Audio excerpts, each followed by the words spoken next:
السلام علیکم ورحمۃ اللہ.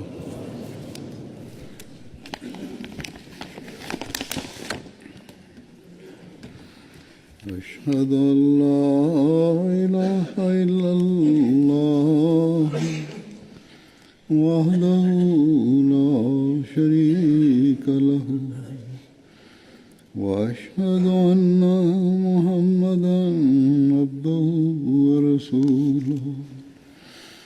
أما بعد فأعوذ بالله من الشيطان الرجيم. بسم الله الرحمن الرحيم. الحمد لله رب العالمين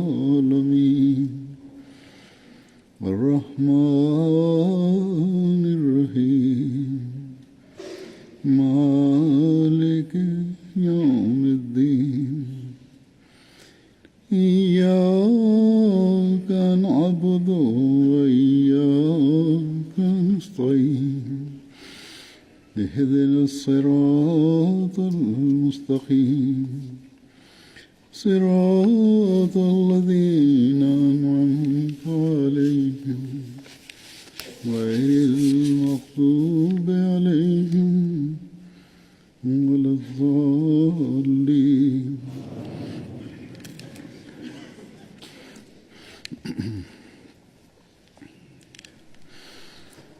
گزشتہ خطبے میں میں حضرت عمار رضی اللہ عنہ کے بارے میں بیان کر رہا تھا.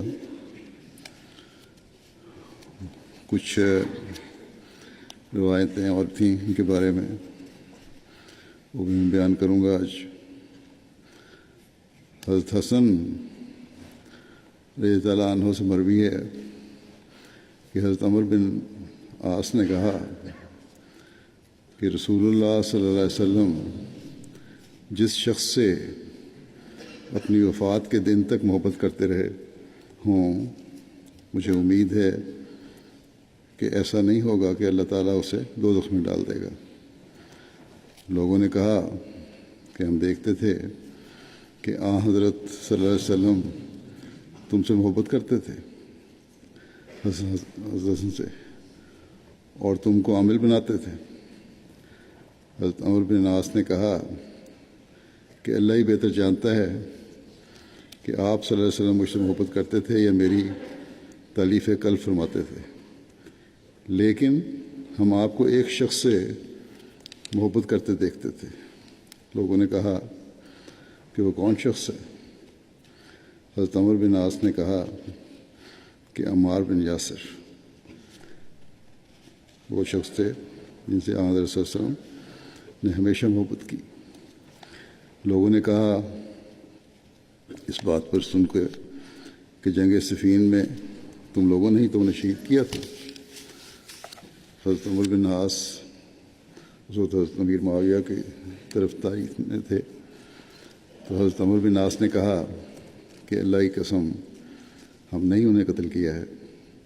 ایک اور روایت میں ہے کہ حضرت عمر بن عاص نے کہتے تھے کہ میں دو آدمیوں کے متعلق گواہ ہوں کہ رسول اللہ صلی اللہ علیہ وسلم اپنی وفات تک ان سے محبت کرتے تھے. وہ حضرت عبداللہ بن مسعود اور حضرت عمار بن یاسر تھے.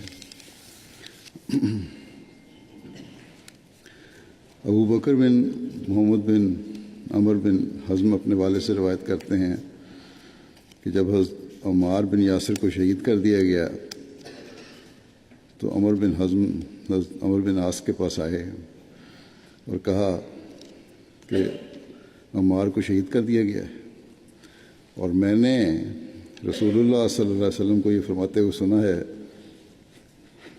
کہ اس کو باغی گروہ شہید کرے گا.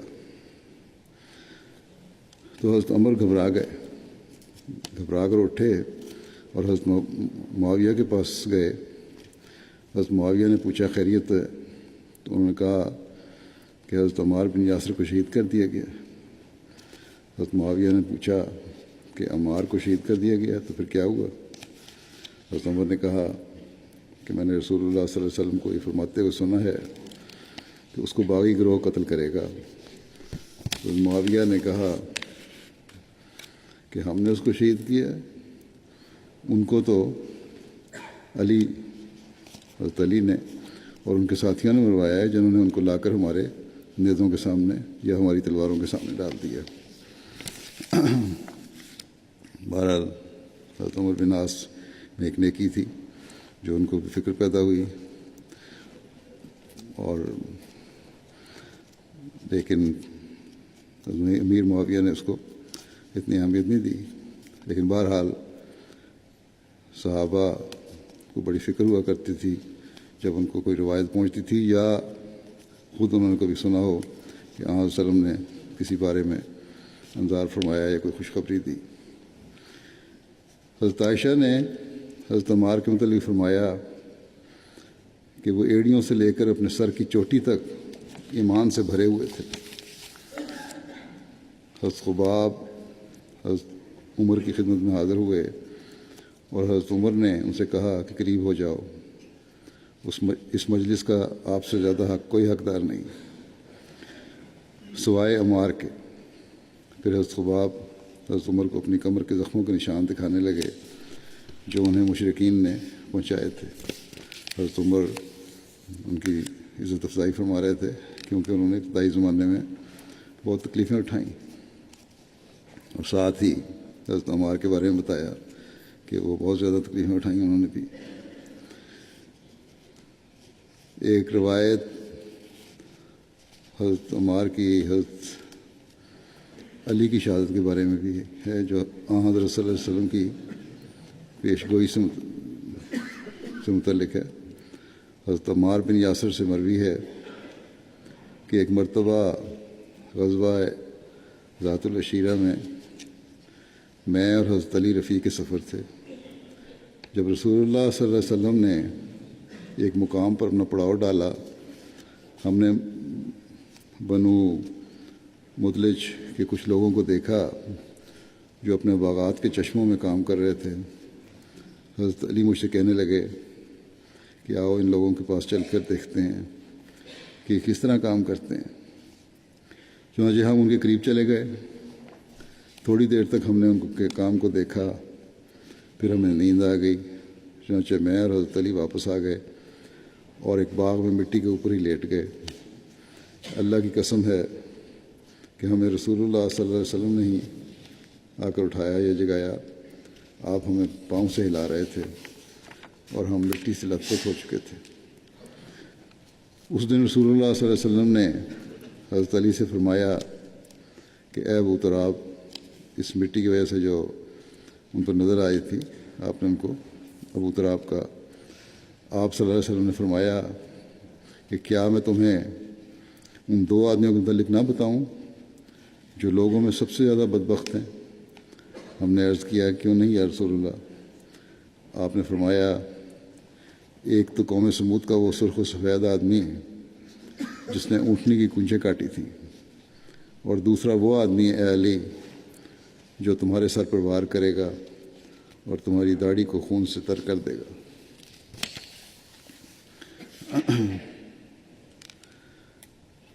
ابو مجلس کہتے ہیں کہ ایک مرتبہ حضرت عمار بن یاسر نے مختصر سی نماز پڑھی۔ ان سے کسی نے اس کی وجہ پوچھی تو حضرت عمار نے فرمایا کہ میں نے رسول اللہ صلی اللہ علیہ وسلم کی نماز میں سر منہ بھی فرق نہیں کیا۔ اس روایت کی ایک تفصیل اس طرح بھی ملتی ہے ابو مجلس کے حوالے سے ہی کہ ایک دفعہ حضرت عمار بن یاسر نے ہمیں بہت مختصر نماز پڑھائی۔ لوگوں کو اس پر تعجب ہوا۔ حضرت عمار نے کہا کہ کیا میں نے رکوع اور سجود مکمل نہیں کیے؟ انہوں نے کہا کیوں نہیں؟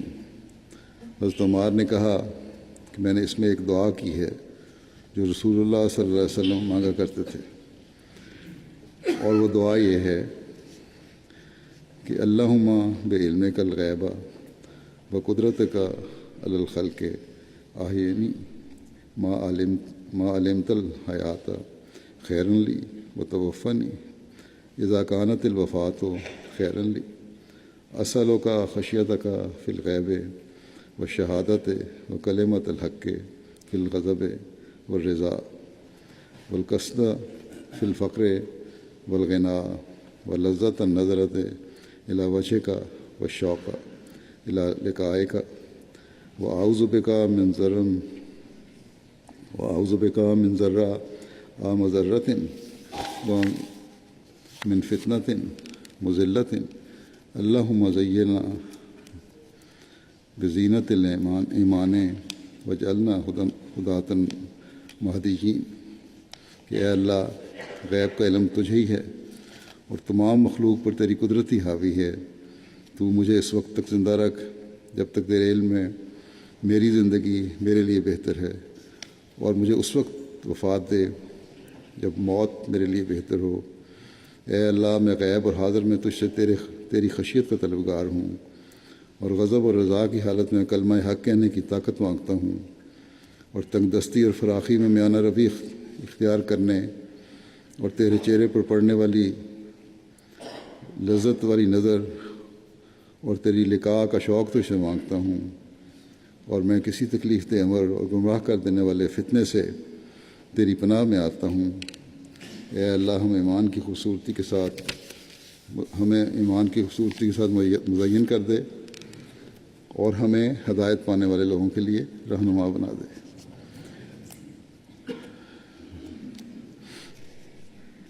یہ بھی روایت میں آتا ہے کہ حضرت عمار بن یاسر ہر جمعہ کو ممبر پر سورہ یاسین کی تلاوت کرتے تھے۔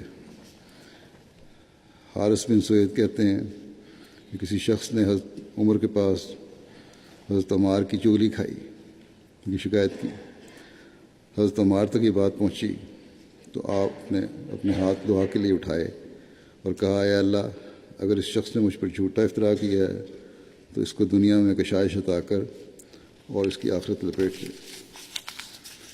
ابو نوفل بن ابی اقرب کہتے ہیں کہ حضرت عمار بن یاسر سب سے زیادہ سکوت کرنے والے اور سب سے کم کلام کرنے والے تھے۔ وہ کہا کرتے تھے کہ میں فتنے سے اللہ کی پناہ مانگتا ہوں، میں فتنے سے اللہ تعالیٰ کی پناہ مانگتا ہوں۔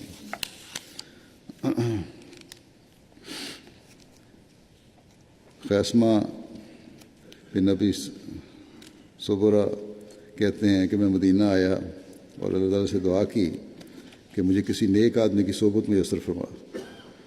چنانچہ اللہ تعالیٰ نے مجھے حضرت ابو ہریرہ کی صحبت میسر فرمائی۔ حضرت ابو ہریرہ نے مجھ سے پوچھا کہ تم کن لوگوں میں سے ہو؟ میں نے کہا میرا تعلق سرزمین کوفہ سے ہے، میں علم اور بھلائی لینے کے لیے حاضر ہوا ہوں۔ حضرت ابو ہریرہ نے کہا کہ کیا تمہارے ہاں مجاب الدعوہ جس کی دعائیں قبول ہوتی ہیں، حضرت سعد بن ابی وقاص، رسول اللہ صلی اللہ علیہ وسلم کا پانی اور نالین اٹھانے والے حضرت عبداللہ بن مسعود، رسول اللہ صلی اللہ علیہ وسلم کے رازدان حضرت حذیفہ بن یمان اور حضرت عمار بن یاسر، جن کے بارے میں رسول اللہ صلی اللہ علیہ وسلم کی زبان مبارک سے یہ فرمان جاری ہوا تھا کہ اللہ تعالیٰ نے ان کو شیطان سے پناہ دے رکھی ہے، اور 2 کتابوں انجیل اور قرآن کا علم رکھنے والے حضرت سلمان موجود نہیں ہیں۔ اپنے بات بیان فرمائی کہ جب یہ لوگ ہیں تو ان سے فائدہ کیوں نہیں اٹھایا تم نے؟ محمد بن علی بن حنفیہ بیان کرتے ہیں کہ حضرت عمار بن یاسر رسول اللہ صلی اللہ علیہ وسلم کی خدمت میں حاضر ہوئے۔ اس وقت آپ صلی اللہ علیہ وسلم بیمار تھے۔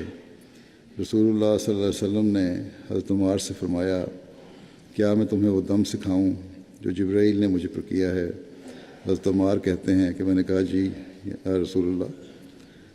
کہتے ہیں کہ تب رسول اللہ صلی اللہ علیہ وسلم نے ان کو یہ دم سکھایا کہ بسم اللہ ارقیکا واللہ یشفیکا من کل داء یؤذیکا، کہ میں اللہ کے نام سے شروع کر کے تمام دم کرتا ہوں اور اللہ تمہیں ہر اس بیماری سے شفا عطا کرے جو تمہیں تکلیف دے، تم اسے پکڑ لو اور خوش ہو جاؤ۔ حضرت انس سے مروی ہے کہ رسول اللہ صلی اللہ علیہ وسلم نے فرمایا، جنت حضرت علی اور حضرت عمار اور حضرت سلمان اور حضرت بلال رضی اللہ تعالیٰ عنہم کی مشتاق ہے۔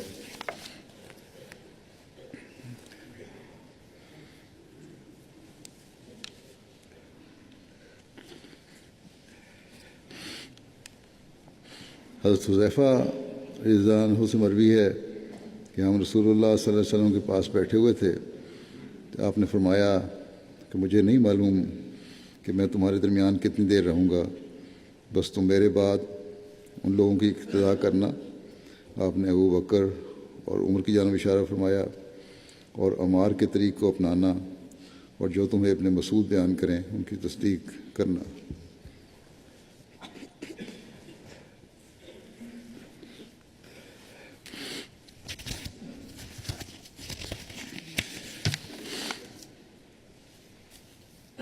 حضرت عمار کے تعلق سے بھی ذکر ہوا تھا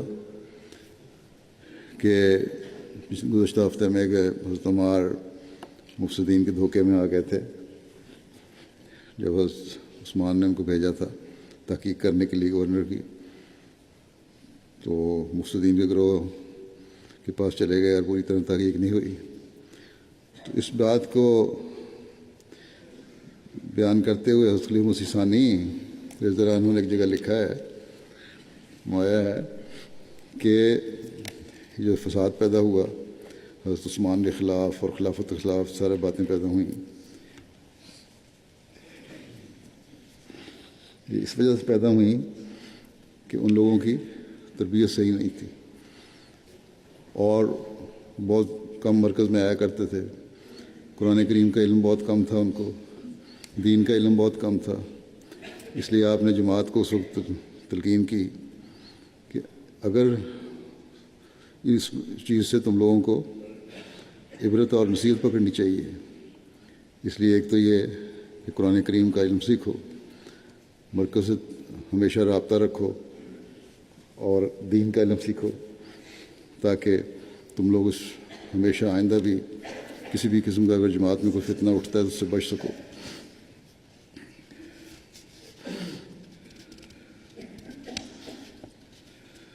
اور بس اس بات کو ہمیں ہمیشہ یاد رکھنا چاہیے، اور ہر کوئی نہ مرکز میں آ سکتا ہے اور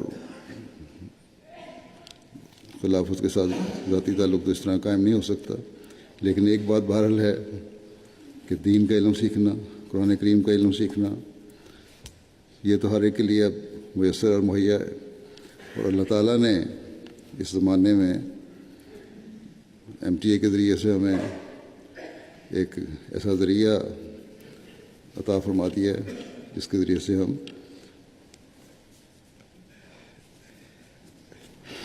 اگر چاہیں تو دینی علم سیکھ سکتے ہیں۔ قرآن کریم کے درس اس میں ہوتے ہیں، حدیث کے درس ہوتے ہیں، حضرت مسیح علیہ الصلوۃ والسلام کی کتب کے درس ہوتے ہیں، خطبات ہیں، خلافت سے تعلق قائم ہوتا ہے، دوسرے خطابات ہیں، جلسے ہیں۔ تو کم از کم اس لحاظ سے اگر ہم اپنے آپ کو بھی اور اپنی نسلوں کو بھی اس ذریعے سے جوڑ لیں تو تربیت کا بہت ایک اچھا ذریعہ یہ ہے، اور ہر قسم کے فتنے اور فساد سے بچانے والا بھی ہے اور دینی علم بڑھانے والا بھی ہے۔ اس لیے اس طرف افراد جماعت کو بہت توجہ دینی چاہیے کہ اللہ تعالیٰ نے جو MTA کا ذریعہ مہیا کیا ہے اس سے اپنے آپ کو جوڑیں۔ حضرت ابو لبابہ ایک اور صحابی ہیں بن عبد المنذر، ان کا ذکر بھی کچھ کروں گا۔ حضرت ابو لبابہ کے نام کے بارے میں اختلاف ہے، ان کا نام بعض بشیر بتاتے ہیں اور ابن اسحاق کے نزدیک ان کا نام رفاع ہے، علامہ زمخشری کہ ان کا نام مروان لکھا ہے۔ بہرحال یہ انصار کے قبیلہ اوس سے تعلق رکھتے تھے اور 12 نقیبوں میں سے تھے اور بیعت عقبہ میں شامل ہوئے۔ غزوہ بدر کے موقع پر جب مدینہ سے نکلتے ہوئے حضرت صلی اللہ علیہ وسلم نے اپنے پیچھے حضرت عبداللہ بن ام مکتوم کو مدینہ کا امیر مقرر کیا، لیکن جب آپ روحا مقام کے قریب پہنچے جو مدینہ سے 36 میل کے فاصلے پر ہے، تو غالباً اس خیال سے کہ عبداللہ ایک نابینا آدمی ہیں، اور لشکر قریش کی آمد کی خبر کا تقاضا ہے کہ آپ کے پیچھے مدینہ کا انتظام بھی مضبوط رہے۔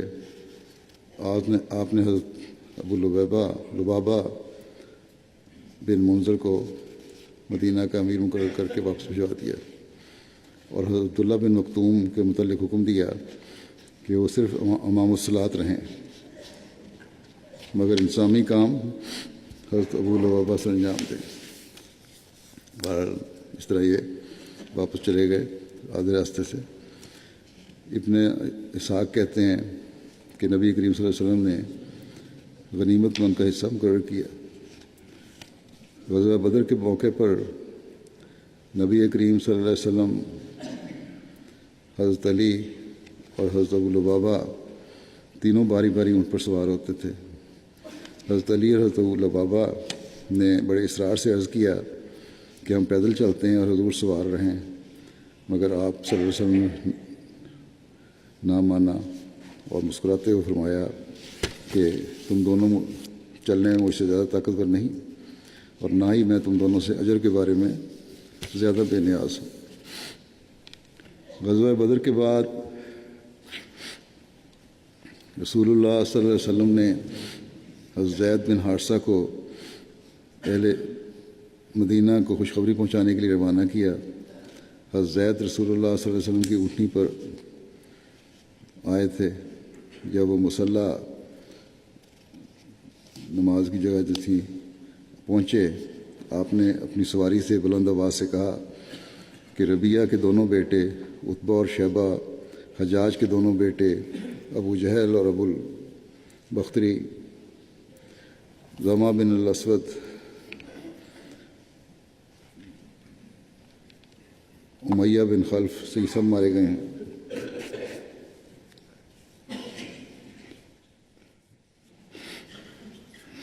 اور سہیل بن عمر اور بہت سارے قیدی بنا لیے گئے ہیں۔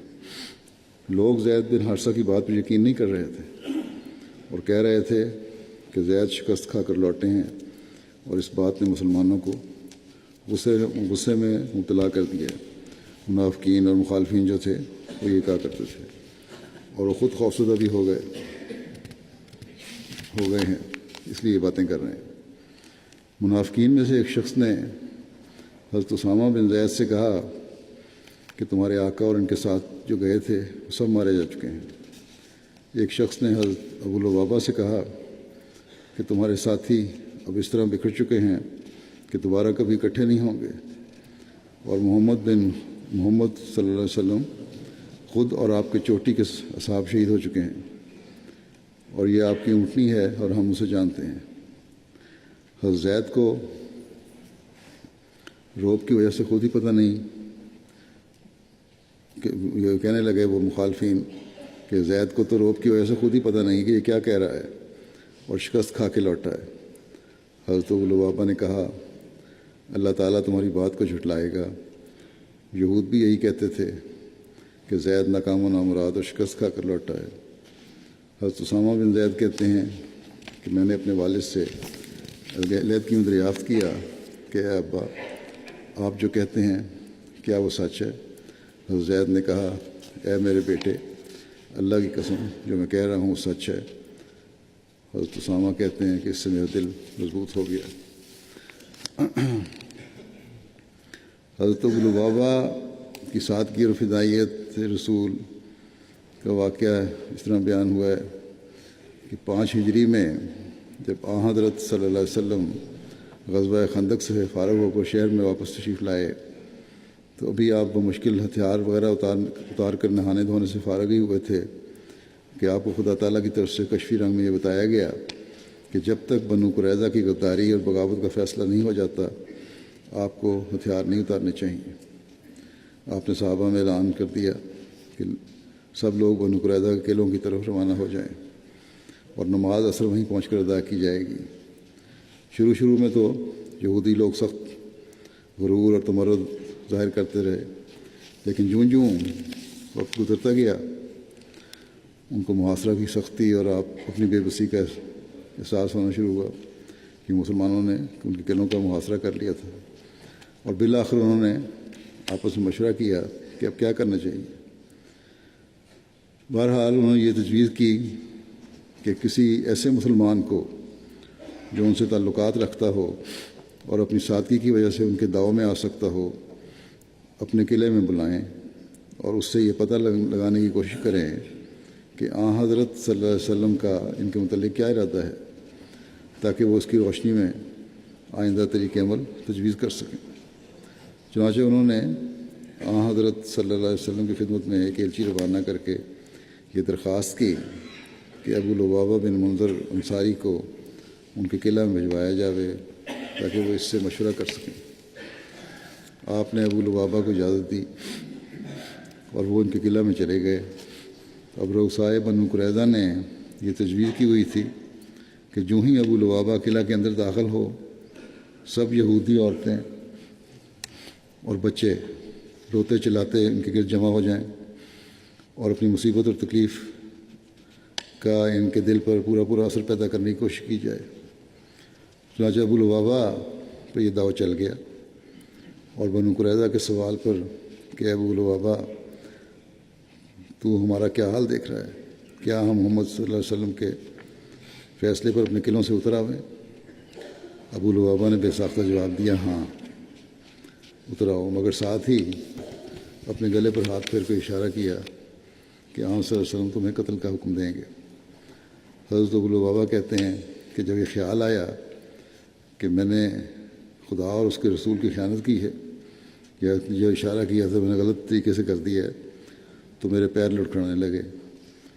آپ وہاں سے مسجد نبوی میں آئے، ابو لبابہ مسجد نبوی میں آئے اور مسجد کے ایک ستون سے اپنے آپ کو باندھ دیا کہ میری سزا آئی، اور کہا کہ جب تک خدا تعالیٰ میری توبہ قبول نہ کرے گا اسی طرح بندہ رہوں گا۔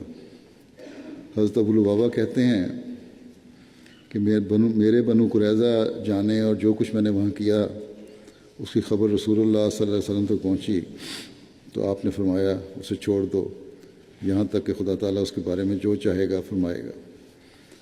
اگر وہ میرے پاس آتا تو میں اس کے لیے بخشش طلب کرتا، جب وہ میرے پاس نہیں آیا اور چلا گیا ہے تو اسے جانے دو۔ حضرت ابو لبابہ کہتے ہیں کہ میں 15 دن اس اطلاع میں رہا۔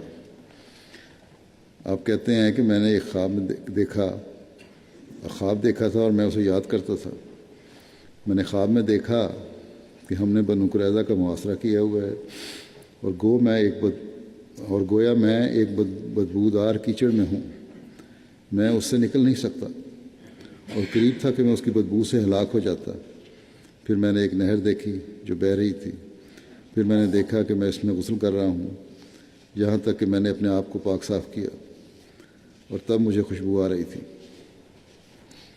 حضرت ابوبکر کے پاس اب گئے تھے اس کی تعبیر پوچھنے کے لیے، تو حضرت ابوبکر نے اس کی تعبیر یہ کی کہ تمہیں ایسا معاملہ پیش آئے گا جس کی وجہ سے تمہیں غم پہنچے گا، پھر تمہیں اس سے نجات دی جائے گی۔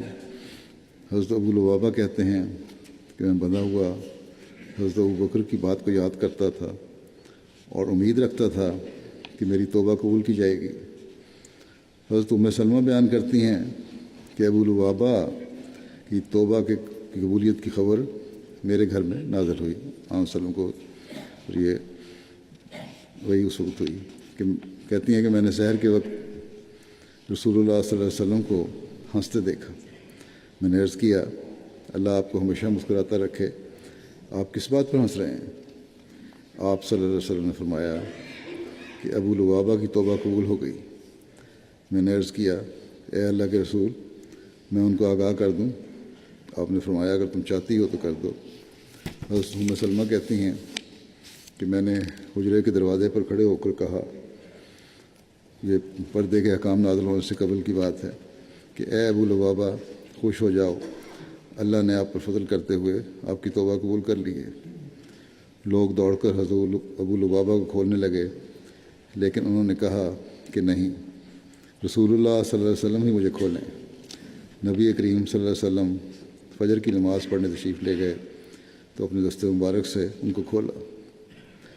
حضرت ابو لبابہ نے رسول اللہ صلی اللہ علیہ وسلم سے عرض کی کہ میں اپنے آبائی گھر کو جہاں مجھ سے یہ گناہ سرزد ہوا ہے چھوڑتا ہوں۔ یہ بہت بڑی غلط بات میرے سے ہو گئی، اس لیے میں اپنا گھر بار چھوڑتا ہوں اور میں اپنے مال کو اللہ اور اس کے رسول کی راہ میں صدقہ کرتا ہوں۔ آپ نے فرمایا کہ صرف 1/3 مال کا صدقہ کرو۔ حضرت ابو لبابہ نے 1/3 مال صدقہ کیا اور آپ نے اپنا آبائی گھر کو چھوڑ دیا۔ اس واقعے کی کچھ تفصیل تصریح ثانی نے اس تفصیل کے علاوہ بھی بیان فرمائی ہے۔ آپ فرماتے ہیں کہ بنو قریظہ کا معاملہ طے ہونے والا تھا، ان کی غداری ایسی نہیں تھی کہ نظر انداز کی جاتی۔ رسول کریم صلی اللہ علیہ وسلم نے واپس آتے ہی اپنے صحابہ سے فرمایا کہ گھروں میں آرام نہ کرو بلکہ شام سے پہلے پہلے بنو قریظہ کے قلعوں تک پہنچ جاؤ، اور پھر آپ نے حضرت علی کو بنو قریظہ کے پاس بھجوایا کہ وہ ان سے پوچھیں کہ انہوں نے معاہدہ کے خلاف یہ غداری کیوں کی ہے، چھوڑ کے چلے گئے تھے بیچ میں، بجائے اس کے کہ بنو قریظہ شرمندہ ہوتے یا معافی مانگتے یا کوئی معذرت کرتے، انہوں نے حضرت علی اور ان کے ساتھیوں کو برا بھلا کہنا شروع کر دیا، اور رسول اللہ صلی اللہ علیہ وسلم اور آپ کے خاندان کی مستورات کو گالیاں دینے لگے اور کہا ہم نہیں جانتے کہ محمد صلی اللہ علیہ وسلم کیا چیز ہے، ہمارا ان کے ساتھ کوئی معاہدہ نہیں۔ حضرت علی ان کا یہ جواب لے کر واپس لوٹے تو اتنے میں رسول اللہ صلی اللہ علیہ وسلم صحابہ کے ساتھ یہود کے قلعوں کی طرف جا رہے تھے، چونکہ یہود گندی گالیاں دے رہے تھے اور رسول اللہ صلی اللہ علیہ وسلم کی بیویوں اور بیٹیوں کے متعلق ناپاک کلمات بول رہے تھے۔ حضرت علی نے اس خیال سے کہ آپ کو ان کلمات سے تکلیف ہوگی عرض کیا یا رسول اللہ آپ کیوں تکلیف کرتے ہیں، ہم لوگ اس لڑائی کے لیے کافی ہیں، آپ واپس تشریف لے جائیں۔ رسول اللہ صلی اللہ علیہ وسلم نے فرمایا کہ میں سمجھتا ہوں کہ وہ گالیاں دے رہے ہیں اور تم یہ نہیں چاہتے کہ میرے کان میں وہ گالیاں پڑیں۔ حضرت علی نے عرض کیا ہاں یا رسول اللہ بات تو یہی ہے۔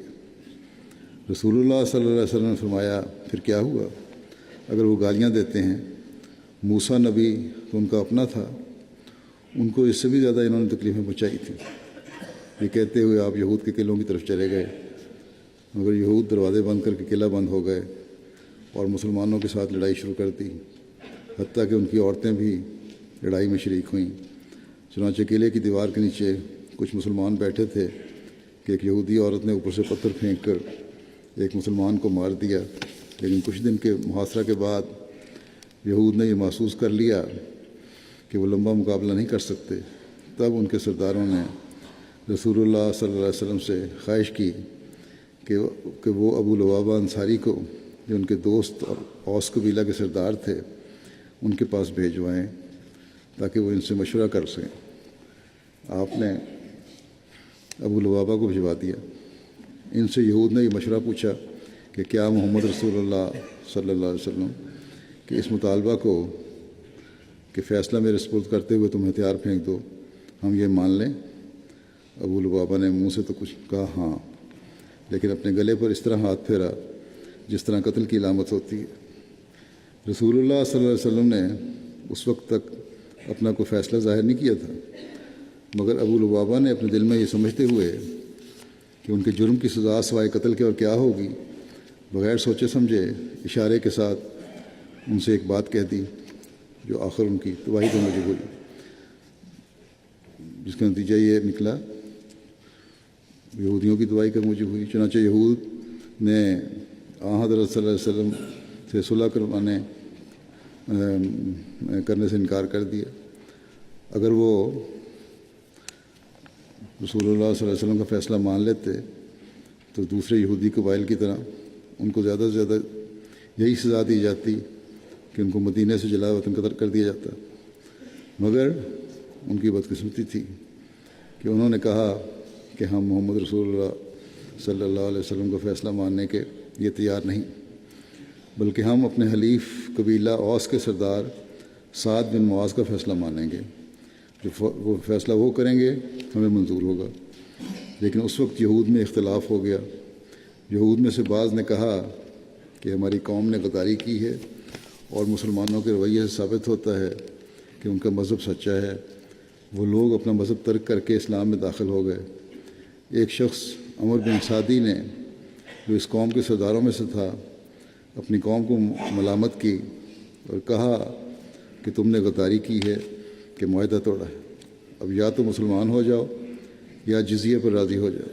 یہود نے کہا نہ مسلمان ہوں گے نہ جزیہ دیں گے، کہ اس سے قتل ہونا اچھا ہے۔ پھر ان سے اس نے کہا کہ میں تم سے بری ہوتا ہوں، اور یہ کہہ کر قلعے سے نکل کر باہر چل دیا۔ جب وہ قلعے سے باہر نکل رہا تھا تو مسلمانوں کے ایک دستے نے، جس کے سردار محمد بن مسلمہ تھے، اسے دیکھ لیا اور ان سے پوچھا کہ وہ کون ہے۔ اس نے بتایا کہ میں فلاں ہوں۔ اس پر محمد بن مسلمہ نے فرمایا کہ اللہم لا تحرمنی اقالۃ اسرات الکرام، یعنی اپنی سلامتی سے چلے جائیے، اور پھر اللہ سے دعا کی کہ الہی مجھے شریفوں کی غلطیوں پر پردہ ڈالنے کے نیک عمل سے کبھی محروم نہ کیجیے۔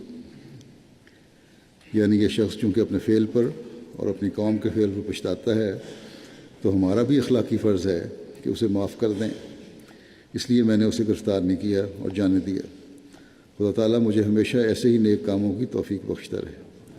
جب رسول اللہ صلی اللہ علیہ وسلم کو اس واقعے کا علم ہوا تو آپ نے محمد بن مسلمہ کو سرزنش نہیں کی کہ کیوں اس یہودی کو چھوڑ دیا، بلکہ اس کے فعل کو سراہا۔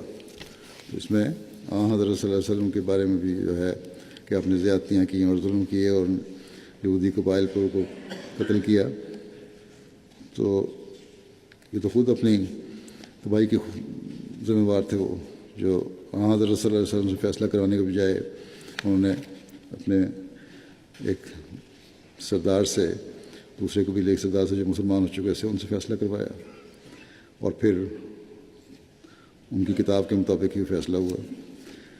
بہرحال حضرت صلی اللہ علیہ وسلم پر کوئی الزام نہیں، نہ صحابہ پر کہ انہوں نے کوئی ظلم کیا۔ علامہ ابن سعد نے لکھا ہے، ایک روایت میں آتا ہے کہ غزوہ کینکا اور غزوہ سویق میں بھی حضرت ابو لبابہ کو مدینہ منورہ میں حضور کی صلی اللہ علیہ وسلم کی نیابت کا شرف حاصل ہوا۔ حضرت ابو لبابہ فتح مکہ کے موقع پر رسول اللہ صلی اللہ علیہ وسلم کے ہم رکاب تھے۔ انصار کے قبیلہ عمر بن عوف کا جھنڈا ان کے ہاتھ میں تھا۔ حضرت ابو لبابہ نبی کریم صلی اللہ علیہ وسلم کے ساتھ جنگوں میں شریک رہے۔ ان کی وفات کے بارے میں آتا ہے، بعض کے نزدیک حضرت ابو لبابہ حضرت علی کے زمانہ خلافت میں فوت ہوئے، بعض کہتے ہیں کہ حضرت عثمان کی شہادت کے بعد وفات پائی۔ ایک رائے یہ ہے کہ 50 ہجری کے بعد تک زندہ رہے۔ سعید بن مسیب روایت کرتے ہیں کہ حضرت ابو لبابہ بن عبد المنذر کہتے ہیں کہ رسول اللہ صلی اللہ علیہ وسلم نے جمعہ کے دن بارش کی دعا کی اور فرمایا اللہم اسقنا اللہم اسقنا اللہم اسقنا، کہ اے اللہ ہم پر بارش برسا، اے اللہ ہم پر بارش برسا، اے اللہ ہم پر بارش برسا۔ ابو لبابہ کھڑے ہوئے اور کہا یا رسول اللہ، پھل باغوں میں ہے۔ راوی کہتے ہیں کہ آسمان میں ہمیں کوئی بادل نظر نہیں آ رہا تھا۔ رسول اللہ صلی اللہ علیہ وسلم نے فرمایا کہ اے اللہ ہم پر بارش برسا، یہاں تک کہ ابو لبابہ ننگے بدن اپنے کھلیان میں پانی کا سوراخ اپنے کپڑے سے بند کرے۔ کہتے ہیں کہ دعا کے بعد آسمان سے پانی برسنا شروع ہوا، بادل آئے، بارش شروع ہو گئی، تو رسول اللہ صلی اللہ علیہ وسلم نے نماز پڑھائی۔ راوی کہتے ہیں کہ انصار حضرت ابو لبابہ کے پاس آ کر کہنے لگے کہ اے ابو لبابہ، اللہ کی قسم کہ بارش اس وقت تک نہیں رکے گی جب تک تم رسول اللہ صلی اللہ علیہ وسلم کے فرمان کے مطابق ننگے بدن اپنے کپڑے کے ذریعے اپنے کھلیان سے پانی کے نکاس کا راستہ نہیں روکو گے۔ چنانچہ حضرت ابو لبابہ اپنے کپڑے کے ذریعے نکاس کا راستہ بند کرنے کھڑے ہو گئے اور اس کے بعد بارش رک گئی۔ حضرت ابو لبابہ اپنے نواسے عبد الرحمن بن زید جو حضرت عمر کے بھتیجے تھے وہ ایک کھجور کی چھال میں لپیٹ کر رسول اللہ صلی اللہ علیہ وسلم کی خدمت میں حاضر ہوئے۔ آپ صلی اللہ علیہ وسلم نے دریافت فرمایا کہ اے ابو لبابہ، تمہارے پاس کیا ہے؟ حضرت ابو لبابہ نے کہا کہ یا رسول اللہ، میرا نواسہ ہے، میں نے اس جیسا کمزور نومولود کبھی نہیں دیکھا۔ رسول اللہ صلی اللہ علیہ وسلم نے اس نومولود کو اٹھایا اور اس کے سر پر ہاتھ پھیرا اور دعا دی اس دعا کی برکت سے جب عبد الرحمن بن زید لوگوں کے ساتھ صف میں کھڑے ہوتے، جب نواسے بڑے ہوئے تو قد میں سب سے لمبے نظر آتے تھے۔ حضرت عمر نے ان کی شادی اپنی بیٹی فاطمہ سے، جو حضرت ام کلثوم کے بطن سے تھیں، اور حضرت ام کلثوم حضرت علی اور حضرت فاطمہ کی بیٹی تھیں، سے کروائی تھی۔ حضرت انس بن مالک نے فرمایا کہ رسول اللہ صلی اللہ علیہ وسلم کے اصحاب میں سے 2 آدمیوں کے گھر سب سے زیادہ دور تھے۔ ایک حضرت ابو لبابہ بن عبد المنذر کا، ان کا گھر قباء میں تھا، اور حضرت ابو عبس بن جبر، یہ قبیلہ بنو حارثہ میں رہتے تھے۔ وہ دونوں عصر کی نماز رسول اللہ صلی اللہ علیہ وسلم کی ساتھ پڑھنے کے لیے آیا کرتے تھے۔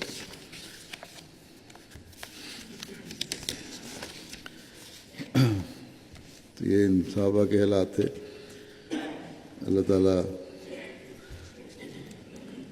ان کے درجات بلند سے بلند کرتا چلا جائے۔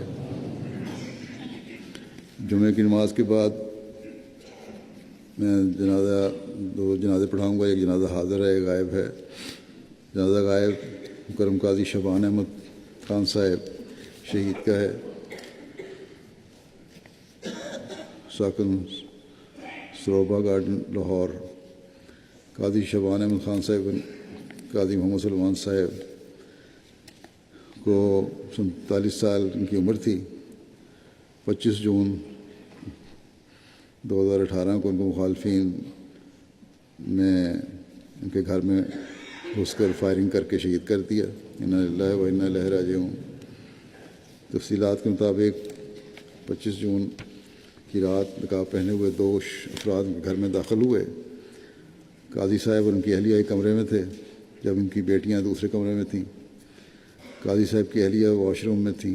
جب وہ باہر نکلیں تو باہر 2 نقاب پوش افراد موجود تھے۔ ان نقاب پوش افراد میں سے ایک نے قاضی صاحب کی اہلیہ کے سر پر پستول تانی اور ان کو دوسرے کمرے میں لے گیا جہاں ان کی بیٹیاں موجود تھیں، جبکہ دوسرا شخص قاضی صاحب کے کمرے میں تھا۔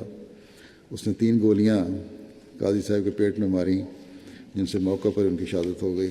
انا للہ و انا الیہ راجعون۔ شہید مرحوم نے 2001 میں اپنے ایک دوست محمد اقبال صاحب کے ذریعے وہ ماں اہل و عیال بیعت کی تھی۔ قاضی صاحب مظفر آباد کشمیر کے رہنے والے تھے۔ 2001 میں نشتر کالونی سروبا گارڈن لاہور میں شفٹ ہوئے اور اس سے کچھ عرصہ قبل ٹاؤن شپ لاہور میں بھی رہے۔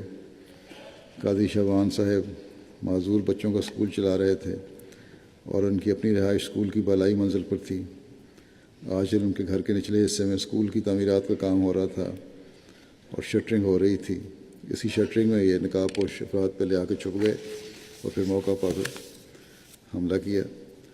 شہید مرحوم بے شمار خوبیوں کے حامل تھے۔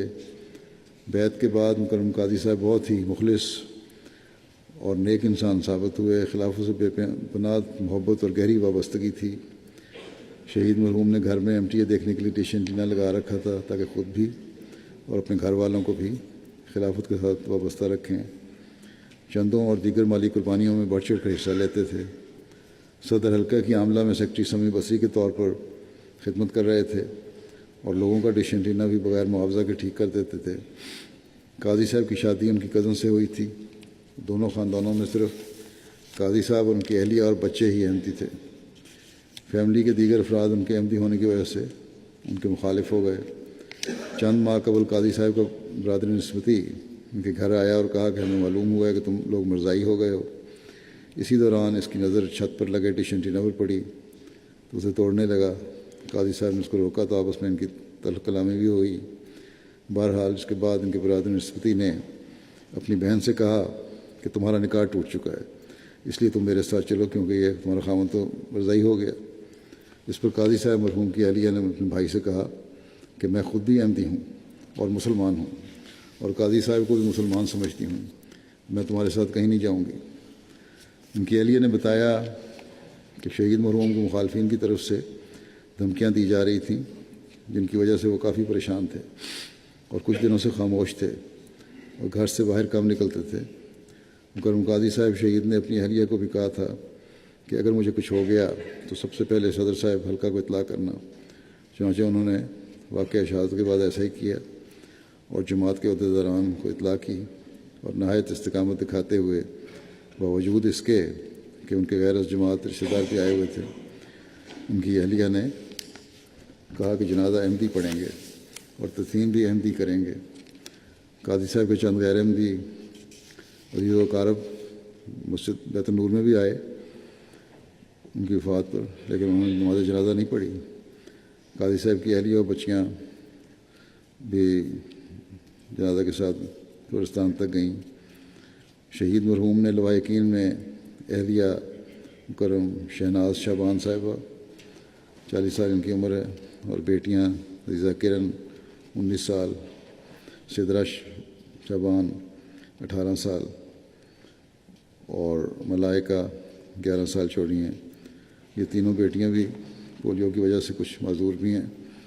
اللہ تعالیٰ ان سب کا خود ہی کفیل ہو اور ان کی ہر پریشانی سے بچا کے رکھے اور قاضی صاحب کے درجات بلند فرماتا چلا جائے۔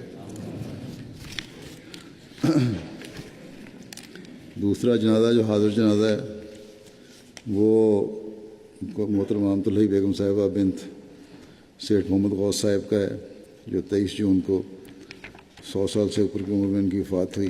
انا للہ و انا الیہ راجعون۔ ان کے والد سیٹھ محمد غوث صاحب کی 2 خصوصیات ہیں، یہ کہتے ہیں۔ ایک یہ کہ اگرچہ وہ صحابی تو نہیں تھے، لیکن حضرت خلیفہ مسیح ثانی رضی اللہ عنہ نے انہیں بہشتی مقبرہ قادیان میں صحابہ کے خطے میں دفن کرنے کی اجازت دی تھی۔ دوسری خصوصیت ان کی یہ تھی کہ کتاب اصحاب احمد میں لکھا ہے کہ سیٹھ محمد غوث گزشتہ 42 سال سے وہ پہلے خوش قسمت انسان ہیں جن کا جنازہ آج ٹھیک اسی جگہ اور اسی حلقے میں پڑھا جا رہا ہے جہاں حضرت مسیح موعود علیہ السلام کو جسد اطہر رکھا گیا تھا۔ اس موقع پر حضرت شیخ یعقوب علی صاحب عرفانی نے ایک سٹول یا کرسی پر کھڑے ہو کر بآواز بلند اس کی شہادت بھی دی تھی۔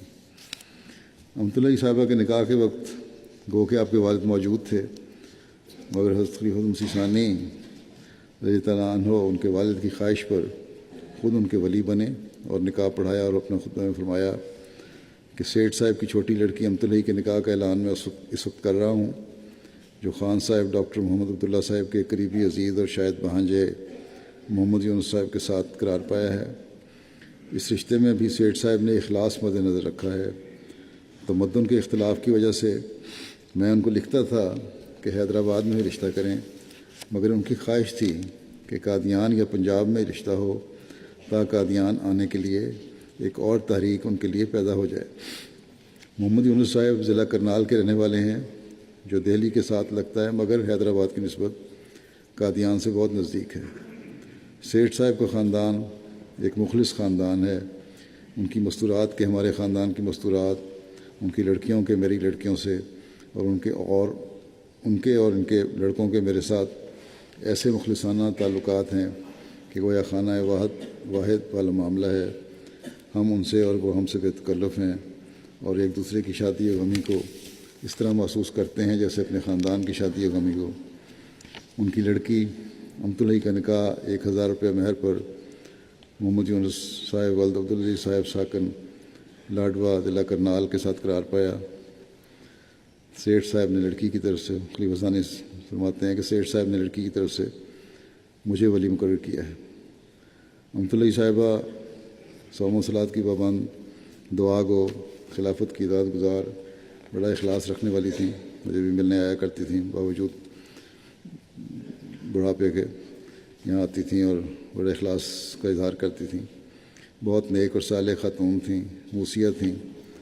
پسماندگان میں 2 بیٹیاں اور 2 بیٹے اور کثیر تعداد میں پوتے پوتیاں اور نواسے نواسیاں یادگار چھوڑے ہیں۔ آپ محمد ادریس صاحب حیدرآبادی جرمنی کی والدہ تھیں۔ ان کے ایک پوتے یہاں بھی ہیں، خدا میں کام کرتے ہیں، مصور صاحب۔ اللہ تعالیٰ ان کے درجات بلند فرمائے اور ان کے نسلوں کو بھی خلافت سے سچا اور حقیقی تعلق قائم رکھنے کی توفیق دے۔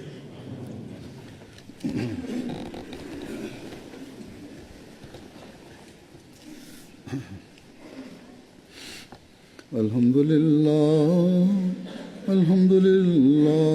نحمده ونستعینه ونستغفره ونؤمن به ونتوكل عليه ونعوذ بالله من شرور أنفسنا ومن سيئات أعمالنا من يهده الله فلا مضل له ومن يضلل فلا هادي له ونشهد أن لا إله إلا الله ونشهد أن محمدا عبده ورسوله عباد الله رحمكم الله إن الله يأمر بالعدل والإحسان وإيتاء ذي القربى وينهى عن الفحشاء والمنكر والبغي يعظكم لعلكم تذكرون اذكروا الله يذكركم وادعوه يستجب لكم ولذكر الله أكبر.